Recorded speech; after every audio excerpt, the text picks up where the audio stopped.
প্রিয় ক্লাস 9 অর্থাৎ নবম শ্রেণীর ছাত্রছাত্রীরা, তোমরা যারা হাতে গোনা মাত্র একটা দিন পরে ক্লাস 9-এর সেকেন্ড ইউনিট টেস্টের জীবনবিজ্ঞান বা লাইফ সায়েন্স পরীক্ষায় অনেক ভালো রেজাল্ট করতে চাও, তোমরা ভিডিওটি একদম কেটে কেটে না দেখে শেষ পর্যন্ত দেখতে থাকো।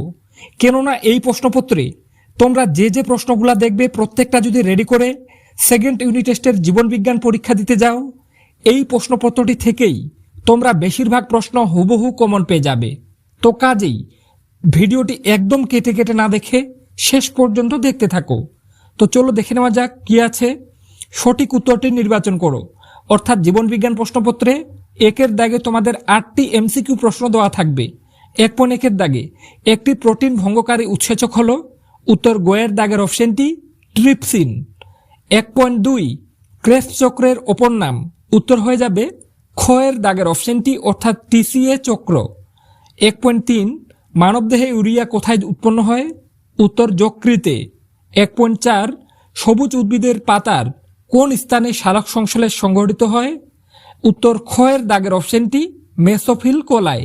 প্রত্যেকটা প্রশ্নের উত্তর কিন্তু আমি নীল কালারে করে দিয়েছি, তোমরা দেখতেই পাচ্ছ। এরপর 1.5 প্রোটিন পরিপাককারী উৎসেচকটি হলো, উত্তর ঘয়ের দাগের অপশনটি অর্থাৎ পেপসিন।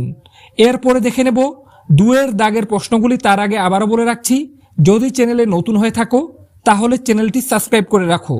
কেননা এই ভিডিওগুলিতে আমি কন্টিনিউ শুধুমাত্র ক্লাস 9-এর জন্য ভিডিও বানাচ্ছি। তাই বন্ধুরা, তোমাদের স্বার্থে বারবার বলছি, তোমরা যারা চাও এইরকম আরও অন্যান্য সাবজেক্ট যেমন ইতিহাস, ভূগোল, তারপরে ভৌতবিজ্ঞান, এই সাবজেক্টগুলোরও গুরুত্বপূর্ণ ভিডিওগুলি তোমার কাছে পৌঁছে যায়, তার জন্য অবশ্যই চ্যানেলটি সাবস্ক্রাইব করে পাশে থাকা বেল আইকনটি প্রেস করে রাখো। তো চলো দেখে নেবো এরপরে 2-এর দাগে কি আছে। নিম্নলিখিত প্রশ্নগুলির উত্তর দাও। অর্থাৎ 2-এর দাগে তোমাদের 1 নম্বরের 10টি প্রশ্নের উত্তর করতে হবে। তো 2.1-এর দাগে রক্তের কোন গ্রুপকে সর্বজনীন গ্রহিতা বলা হয়, উত্তর এ বি পজিটিভ গ্রুপকে। 2.2 গ্লাইকোলাইসিসের শেষে কোন জৈব যৌগ উৎপন্ন হয়, উত্তর পাউরুভিক অ্যাসিড বা পাউরুভেট জৈব যৌগ উৎপন্ন হয়। 2.3 লালারসে উপস্থিত দেশ উৎসেচক সেদ্ধ শ্বেতসারের আংশিক পচন ঘটাতে সক্ষম, উত্তর হয়ে যাবে টায়ালিন বা এমাইলেজ উৎসেচক। এরপর 2.4-এর দাগে মানুষের একটি শ্বাসপেশির নাম লেখো, উত্তর ইন্টারকস্টাল পেশি। 2.5 কোন প্রাণীর দেহে অতিরিক্ত বায়ুথলি দেখা যায়, উত্তর পায়রার দেহে। 2.6 এডিপি এর পুরো কথাটি কি, উত্তর এডেনোসিন ডিসসোফেট। এডেনোসিন ডিপসোফেট। এরপরে 2.7-এর দাগে উদ্ভিদ দেহে পরিবহনের প্রধান মাধ্যম হলো ড্যাশ, উত্তর জাইলেম ও ফ্লোয়েম। 2.8 সালোক সংশ্লেষের আলোক দশা কোথায় ঘটে, উত্তর ক্লোরোপ্লাস্টে। 2.9 হাঁপানির ঔষধ তৈরিতে কোন উপক্ষার ব্যবহৃত হয়, উত্তর ধুতুরা গাছের পাতা ও ফল থেকে পাওয়া ডাটুরিন উপক্ষার। 2.10 কোন বিজ্ঞানী ফটোসিনথেসিস শব্দটি প্রথম ব্যবহার করেন, উত্তর বিজ্ঞানী চার্লস আর বার্নস। তো বন্ধুরা, 2-এর দাগে যে 10টা প্রশ্ন দেখলে এক কথায় প্রত্যেকটা গুরুত্বপূর্ণ।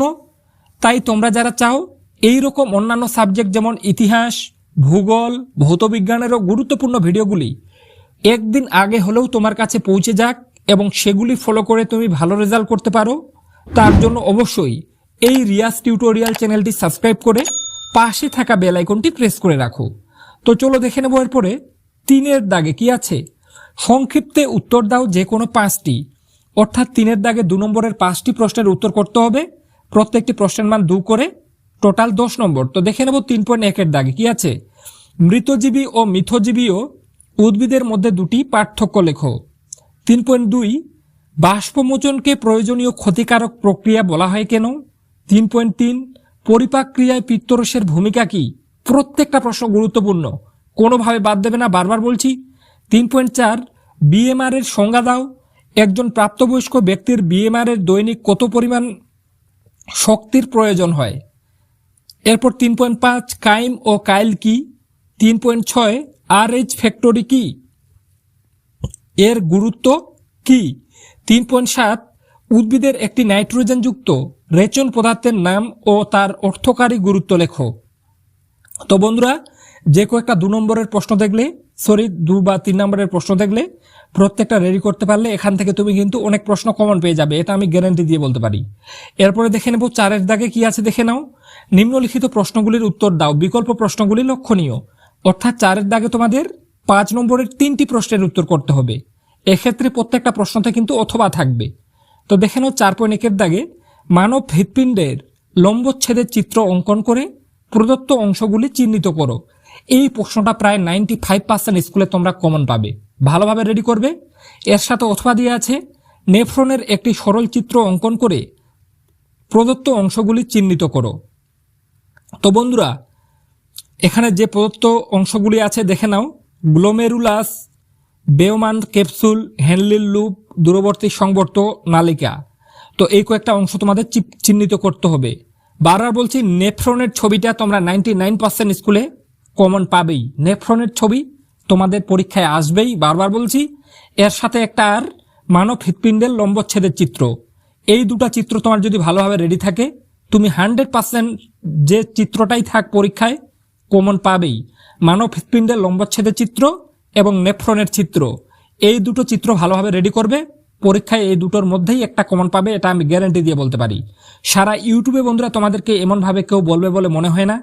তাই যদি চাও এরকম অন্যান্য সাবজেক্টেরও ভিডিওগুলি তোমার কাছে পৌঁছে যাক, তাহলে অবশ্যই চ্যানেলটি সাবস্ক্রাইব করে পাশে থাকা বেল আইকনটি প্রেস করে রাখো। তো চলো দেখে নেবো এরপরে 4.2 দাগে কি আছে, রক্ততঞ্চন কাকে বলে, এই প্রক্রিয়াটি সংক্ষেপে আলোচনা করো। খুবই গুরুত্বপূর্ণ প্রশ্ন। এর সাথে অথবা দিয়ে আছে তুমি মাংসকে খাদ্য হিসেবে গ্রহণ করলে তা তোমার পরিপাক নালীর বিভিন্ন অংশে কিভাবে পাচিত হবে তা বর্ণনা করো। খুবই গুরুত্বপূর্ণ। এর সাথে আছে মৃতজীবী ও মিথজীবী পুষ্টির মধ্যে দুটি পার্থক্য লেখো। 4.2 দাগে যে দুটো প্রশ্ন দেখছো ভালোভাবে রেডি করবে, আশা রাখছি কমন পাবে। এরপর 4.3 দাগে কি আছে, সালোক সংশ্লেষের অন্ধকার দশার ঘটনাবলী সংক্ষেপে উল্লেখ করো। প্রায় 95% স্কুলে এই প্রশ্নটা কিন্তু কমন পাবেই পাবে, তাই কোনোভাবে এই প্রশ্নটা বাদ দেবে না। বেশিরভাগ স্কুলে সালোক সংশ্লেষের অন্ধকার দশার ঘটনাবলীটা কিন্তু থাকবে। এর সাথে অথবা দিয়ে আছে উদ্ভিদের প্রদত্ত রেচন কৌশলগুলি বর্ণনা করো।